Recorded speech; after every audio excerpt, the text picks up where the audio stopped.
बिस्मिल्लाहिर्रहमानिर्रहीम। मैं हूं सैयद मुमतराक महसन शाही। आप देख रहे हैं हमारा यूट्यूब चैनल शाही तबीब। ऑडियंस, पहले हम पार्ट 1 में ये बात कर रहे थे कि गैस पैदा होने की वजह क्या है, हमारा निज़ाम ख़राब होने की वजह क्या है, ये तेज़ाबी मादे जो हैं ये ऊपर को खुराक की नाली की तरफ क्यों आते हैं, कब्ज़ क्यों रहती है, गैसेस क्यों पास होती हैं और गैसेस जो हैं ये रुकती क्यों हैं। तो इस एपिसोड में, ये पार्ट 2 में हम बात करेंगे कि कौन सी चीज़ें हैं जिनकी वजह से गैस का प्रॉब्लम होता है, जो चीज़ें हमारे जिस्म में गैस पैदा करती हैं। जो वजूहात थी वो हमने पहले डिस्कस कर ली हैं कि जिसमें सबसे ज़्यादा ये है कि हम खाने को चबाते नहीं हैं और बाकी जो मामूलात हैं वो हैं। तो अब हम बात करेंगे कि कौन सी चीज़ें हैं जो हमारे जिस्म में गैस पैदा करती हैं। तो उसमें ऑडियंस, सबसे पहले जो है हमारे खुराक में चीनी है, चाय है और चावल है। ये अगर आप छोड़ देते हैं, इनको आप अवॉइड करते हैं, तो यकीन कीजिए कि आप अपनी आधी बीमारियां खुद ही ख़त्म कर लेते हैं। ये 3 चीज़ें जो हैं इनका मरकज़ी किरदार है आपके जिस्म में गैस पैदा करने में।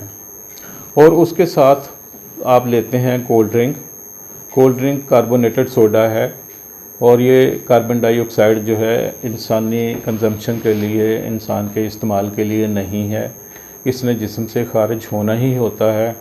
ये हमारा एक मिसकंसेप्शन है। हम समझते हैं कि जी मैदा सेट नहीं है, तबीयत ज़रा बोझल हुई है, तो गैस जो है, बोतल जो है वो हम पिएंगे तो गैस ख़ारिज हो जाएगी। पाकिस्तान वाहद ख़ित्ता है जहाँ पे पेट में से गैस निकालने के लिए मज़ीद गैस जो है वो पेट में डाली जाती है। हम कार्बोनेटेड सोडा पीते हैं और वो क्योंकि काबिल हज़म नहीं होता, वो हमारे जिस्म के लिए नहीं है, वो मैच नहीं करता, तो इसलिए वो जिस्म से ख़ारिज होता है और हम समझते हैं कि हमारी तबीयत बहाल हो गई है, जो रुकी हुई गैस थी वो निकल गई है। तो हमने कार्बोनेटेड सोडा जो है इसका बाइकाट करना है, इसे इस्तेमाल नहीं करना। अगर हम तंदुरुस्त रहना चाहते हैं, अपने आप को सेहतमंद रखना चाहते हैं, हम डॉक्टरों हकीमों से बचना चाहते हैं, हम एक हेल्दी लाइफ वो एंजॉय करना चाहते हैं, तो हमें हेल्दी फूड की तरफ आना होगा। दूसरी चीज़ ये है कि आप अपनी खुराक को जितना ज़्यादा सादा कर लेंगे उतना ही आपके लिए बेहतर होगा। ये चटपटे खाने, ये मिर्च मसाले, ये बाज़ारी चीज़ें, तली हुई चीज़ें, ये बेकरी की आइटम, ये मिठाई जो है, ये सब चीज़ें आपके मैदे को, आपके निज़ाम को, आपके डाइजेस्टिव सिस्टम को तबाह करती हैं। ये आपकी दुश्मन है और ये वो दुश्मन है जिन्हें आप खुद पैसे खर्च करके अपने घर में लेके आते हैं, अपने मैदे में लेके जाते हैं, अपने आप को बीमार करते हैं। पहले आप बीमार होने के लिए पैसे खर्च करते हैं, फिर आप ठीक होने के लिए पैसे खर्च करते हैं। ये कहाँ की दानिशमंदी है। तो आपने बाज़ारी खानों से बचना है, तली हुई चीज़ों से बचना है, मिठाई और बेकरी से बचना है, कोल्ड ड्रिंक से बचना है, और चाय, चावल, चीनी जो है ये आपने छोड़ देनी है, इसे तर्क कर देना है।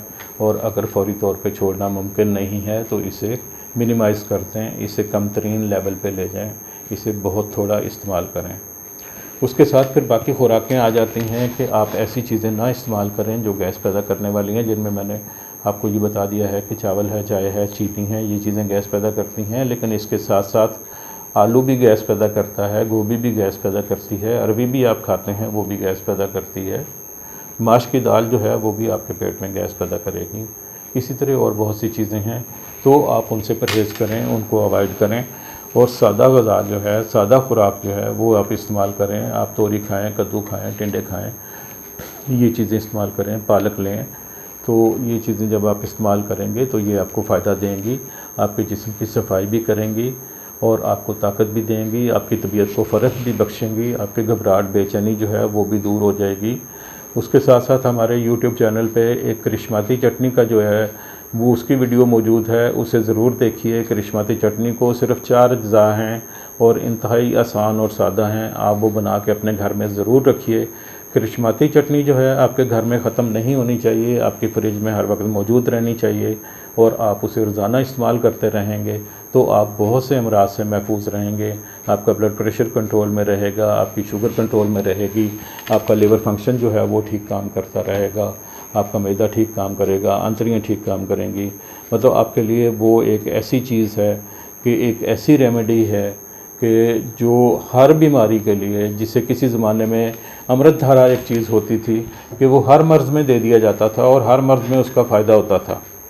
और लाहौर में हमारे वालिद साहब बताया करते थे कि लाहौर में एक बिल्डिंग थी जिन्होंने सिर्फ अमृत धारे के सर पे ही अपना बिज़नेस सारा इस्टेब्लिश किया हुआ था, और वो बिल्डिंग जो थी वो अमृत धारा बिल्डिंग के नाम से ही मशहूर थी। तो ये चीज़ जो है आपके जिस्म के लिए अमृत धारा होगा, तमाम खराबियों उसका इलाज, और उसकी एक रेमेडी, अच्छी रेमेडी जो है करिश्माती चटनी। तो बात हो रही थी कि कौन सी चीज़ें हैं जो नुकसानदेह हैं, तो उसमें हम आपको बता रहे थे। तो एक चीज़ ये आप देखिएगा कि खाने जो होटल के और बाज़ारी खाने हैं उसमें सबसे पहले तो ये है कि जो मिर्च मसाले इस्तेमाल किए जाते हैं वो प्योर नहीं होते, उनमें इम्प्योरिटी होती है, उनका लेवल जो है वो नहीं होता, और दूसरे वो अनहाइजेनिक होते हैं। खाना जो होता है होटलों में आमतौर पे 11 बजे उसकी कुकिंग कंप्लीट कर ली जाती है, 11 बजे से लेके 4 बजे तक वो चूल्हे पे हल्की आंच पे पड़ा रहता है और वो पकता रहता है। पक के वो तबाह हो चुका होता है और इतना हार्ड हो चुका होता है कि इंसानी मैदा उसे हज़म नहीं कर पाता। आप शादी ब्याहों में देगों का खाना देख लें और अपने घर का खाना देख लें, तो देग का खाना आपको जल्दी हज़म नहीं होगा और आपके घर का खाना जो है वो आपको जल्दी हज़म हो जाएगा, क्योंकि घर का खाना जो है लो फ्लेम पे बना होता है और वो बाज़ारी खाने जो होते हैं हाई फ्लेम पे बने हुए होते हैं। तो उसमें कोशिश आप ये कीजिए कि सादगी की तरफ आइए, सादा खुराक, सादा ग़िज़ा इस्तेमाल कीजिए, फल खाएँ, सब्ज़ियाँ खाएँ, और सब्ज़ियों में भी ख़ास तौर से आप हरे पत्तों वाली सब्ज़ियाँ जो हैं वो इस्तेमाल कीजिए। मौसमी फल जो हैं वो आपके लिए बेहतरीन हैं, और कोशिश ये कीजिए कि जो पकी हुई अशिया हैं, जो पकाई गई हैं, चूल्हे पे पकाई गई हैं, हीट पे पकाई गई हैं, उनको आप कम से कम इस्तेमाल करें, और उसकी बजाय आप कच्ची सब्ज़ियाँ और ताज़ा फल जो हैं उनको इस्तेमाल करें। तो आप अपने बहुत से मसाइल जो हैं उनसे जान छुड़वा सकते हैं। तो ये आपके लिए एक सेहतमंद टिप जो है वो हम आपको दे रहे हैं, तो इसको इस्तेमाल कीजिए और अपने आप को बीमारियों से और दवाइयों से और फालतू अखराजात से और मुफ्त की परेशानियों से बचाइए। ये था हमारा कि आपको क्या चीज़ें इस्तेमाल नहीं करनी चाहिए, कौन सी चीज़ें आपके निज़ाम हज़म को ख़राब कर रही हैं। तो पार्ट 3 में हम आपको बताएंगे कि इसका इलाज क्या है। अगर ये आप सब कुछ नहीं करते या आप कर भी लेते हैं लेकिन फिर भी बीमारी जो है वो नहीं जा रही, तो फिर इसका इलाज क्या होना चाहिए।